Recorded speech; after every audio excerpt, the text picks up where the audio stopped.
Hi, and thanks so much for inviting me to come. It's great to be here. This poem is called Haying. I don't know if where in California they still wrap hay round and round and round and round. Well, I'm from New England, and I'm turned into a country girl, moving out to Amherst, so. Scythe to root cut, rolled backwards into time, the hut round ricks lashed down foursquare with linen like bonneted and faceless women. Timothy and broom grass, so lately harvested for yield, tripoded, tethered in sunlight, brush-hogged.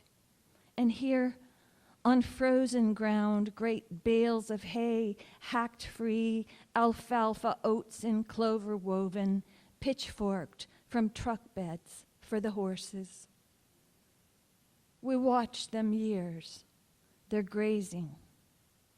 Heartbreaking now, such symmetry, which kept our earthly house, that you or I would ever cross the windrows of a field ripe for the haying, one or the other lost, head high until at last the field raked clean showed nothing but the seeds, crows circling, stumps and stones, such strident fog, the ghost crowds hauling willow baskets, cinched till their fingers bled, heads down over the husks stalked underfoot like thorns.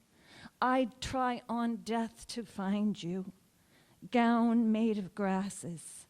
Harvest time early, the loose hay drying in the mow, or knit from stores of birdfoot tripod, the greener the crop less packed, heaped in air-strung lofts of winter barns, or scattered here in almost spring, the last of it, what falls outside the fence clenched in my glove, kicked under slats to feed the brood mares. I have lain down across such orchard grasses on your grave, smelling the deep that keeps you, tasting snow, something gone out of me, forbidden, beyond birdsong or vision, mantle, trivial, worn by the living.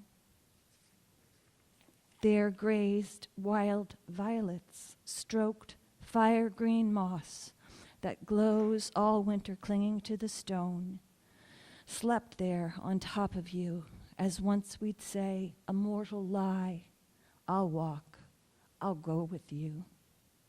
I've lapped your freeze and thaw, season of wildflowers, season of leaf fall, as close as I can get to you here on a bed of straw. This poem is called Trapeze, and it's the title poem of my new book.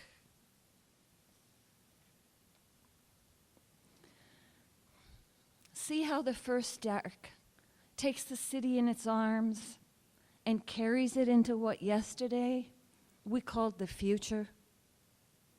Oh, the dying are such acrobats.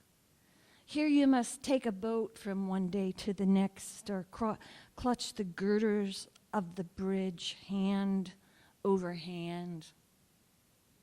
But they are sailing like a pendulum between eternity and evening, diving, recovering, balancing the air. Who can tell at this hour? Seabirds from starlings, wind from revolving doors, or currents off the river.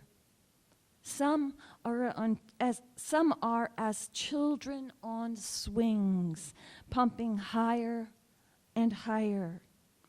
Don't call them back. Don't call them in for supper. See, they leave scuff marks like jet trails on the sky.